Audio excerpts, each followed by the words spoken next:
Hey there guys, welcome back to AFC Game by Game. This is my review of Arsenal 1, Leicester 0.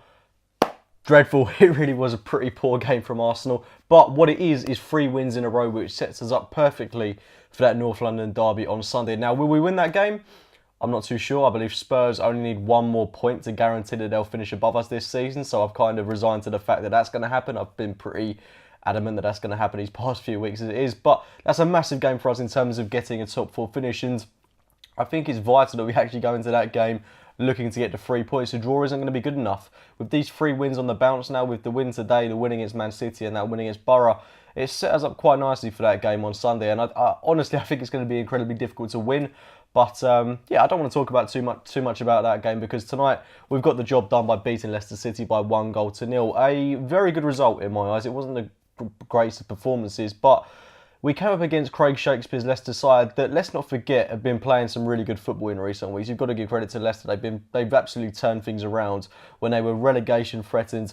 Now Craig Shakespeare has absolutely rejuvenated that team and they're playing some good football. The likes of Jamie Vardy are playing quite well again. Their midfield seems to have more structure to it defensively. They seem to have become a bit more stable. So hats off to Craig Shakespeare and hats off to Leicester for getting the right results they need to get themselves out of that rut they seem to be in. But it was important that we got the win today, and thankfully we've been able to do that. It wasn't the nicest of wins. We did have our chances though. I don't think we were as bad as people were making out. We did have quite a few opportunities to score in this game, and if we'd have taken one of the opportunities that we had in the first half, then maybe we'd be talking about Arsenal in a more positive light this evening. That Alexis chance that hit the crossbar, that Walcott chance that came very close. We had a lot of chances in the box, but unfortunately, we couldn't prevail, but we've won the game in a fashion that I quite like to win it in. Nacho Monreal, the hero once again.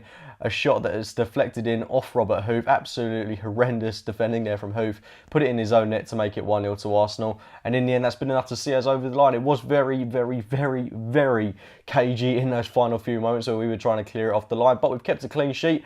There are a lot of wholesale changes to the squad today, and I'm really pleased with the way a rather adapted squad has come in and come away with the win. So let's talk about the changes briefly. First and foremost, we saw Hector Bellerin reinstated in the squad in that right wing back role. I thought he did very well in that position. He's made some really good overlaps, worked very well with Theo Walcott on that right hand side, who came back into the team. We saw Alexis line up as striker. I know it said on the team sheet that it seemed to be Walcott that played in that striking role, but it was definitely Theo Walcott on the right hand side and Alexis leading the line, although I did interchange quite a bit. Theo Walcott came into the team, definitely looked like he had a point to prove and wants to be playing in that game on Sunday. I was really surprised that he was dropped for the games previously against the likes of Borough and the game against Man City, because he has been one of our best goal scorers this season, been playing some very good football, and just because he said what everyone was thinking after that game against Crystal Palace, I mean, I know it doesn't align with what the club believes in, but you know, it's a bit ridiculous for a senior player that's doing so well this season. That's not going to do his confidence any good. But he played well tonight.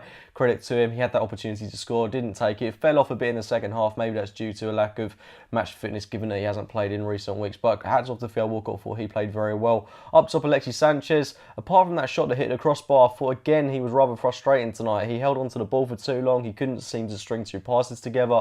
Did those little flicks that Aaron Ramsey always seems to do, and they never came off. So it was really frustrating from Alexis for me. And then Mesut Ozil behind, who I thought had a blinding game, to be fair. I thought Ozil had a really good performance. But Kieran Gibbs in that left wing back role, he played well tonight. I thought he did a very good job, and he is more than capable of playing when Nacho Monreal isn't available in that left back position. Whether he plays at left wing back, left back, Kieran Gibbs is always there to do a sturdy job, and it's really testament to what a great player he is. I mean, we're never going to talk about him as being an Arsenal legend or whatever, but he's such a useful player to have in the team. And I do hope that he remains beyond the summer. I can understand totally if he wants to leave, but whenever he's come in, and you've got to consider that he hasn't played football in so long, and he does a job that was as good as the one he put in tonight. I mean, fair play to Kieran Gibbs, really good stuff from him this evening. The defence was shuffled a little bit. We saw Nacho Monreal come in at left centre-back in place of Rob Holding, who was given a break. I believe he had cramp at the end of that City game, and I think maybe we were just giving him a bit of a rest, given that he is quite young. And I mean, I can understand it, but for me, I'd rather have kept him in the team. It wasn't the defence that was a problem tonight, though.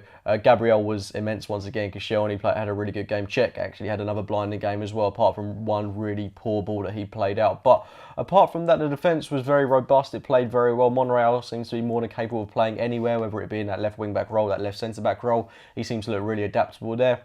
But it was the midfield that let us down tonight. Francis Coquelin coming in for Aaron Ramsey. Big mistake in my eyes. We're coming up against Leicester City at home. We don't need to play Francis Coquelin and Granit Xhaka. Xhaka, admittedly, sprayed balls about here, there and everywhere, plays some really good football. Coquelin had a really good game, in fairness to him, but he wasn't the option that we needed. We needed a driving force in the team, and we lacked that once again tonight. We lacked a bit of creativity, and I'm really disappointed that we disrupted that midfield that we've got going on of Mesut Ozil, Aaron Ramsey, and Granit Xhaka, because that's been working so well. It worked really well against Borough, and I think it worked exceptionally well against Manchester City. So disappointing not to see that continued with, and the midfield was very frustrating this season. I think that's what let us down tonight. Leicester City, I think they, I don't know what to say about Leicester, to be honest. They didn't really bring a lot to the table. They seem very content to get a point out of this game. They're practically safe from relegation. They've not got a lot to play for this season. There were a couple of times where they threatened on the breakthrough Jamie Vardy, but nothing really clear cut. Apart from that moment at the end, that goalmouth scramble where Kasper Schmeichel, not Peter Schmeichel, that's his dad, almost put it into our net. That would have been horrible. But thankfully, we've come away with the win, 1-0 to the Arsenal. That's just the way I like it. A couple of controversial decisions in the game. Could have arguably had a penalty. There seems to be a few moments where we could have had a penalty shout, and then there was that awful challenge from Ben Louan on Olivier Giroud, which could very well be deemed as a red card. It's absolutely shocking that the referees missed that one. Yeah. On the night, 1-0 to the Arsenal, just the way I like it. Love winning games like that, and as I say, it sets us up perfectly for that game on Sunday, that North London derby against Tottenham Hotspur, a game that I'm not looking forward to. I'm not looking forward to it, but yeah, hopefully we can get something at White Hart Lane. It's going to be a horrible game. It really, well, I'm being a bit too negative. Maybe it'll be all right, but given the way Tottenham are playing, it's going to be a really difficult game. But anything's possible on the day. Anything's possible in the derby. We've got 3 wins on the bounce for the first time we've done that since January, would you believe? It just shows how poor we've been in recent weeks, but something to smile about, and the top 4 is most definitely back on if we can keep getting wins in the manner that we are. Obviously, I think the performance has to be improved a little bit more. It definitely has to be improved in that game on Sunday, but I think we'll see an improved performance when we've got Oxlade-Chamberlain back in the team, maybe Danny Welbeck starting again when we've got Aaron Ramsey back in the side as well. And it'd be interesting to see if Rob Holding starts that game at White Hart Lane as well. But defensively, I thought it was sound from Arsenal tonight. That's good to see. We do seem to be a lot more defensively stable with this back 3 implemented at the minute, but it's a big couple of weeks ahead for Arsenal. Tottenham Hotspur on Sunday, as if I haven't mentioned that enough already, but then following that, Manchester United. These are 2 games that could decide the outcome of the top 4, so it's vital that we go into these games and we get at least 4 points from them, which is the bare minimum we can get, in my opinion, if we are to achieve a top 4 finish. But we don't play well in the big games, so that's a concern for me. But you know, the pressure's on now. Let's hope Arsenal can rise to the occasion and get a couple of results in the bag. Anyway, guys, I'm going to wrap it up there. Please do drop a like on the video if you've enjoyed it. Subscribe to AFC Game by Game if you're new to the channel. As always, I'll speak to you very, very soon.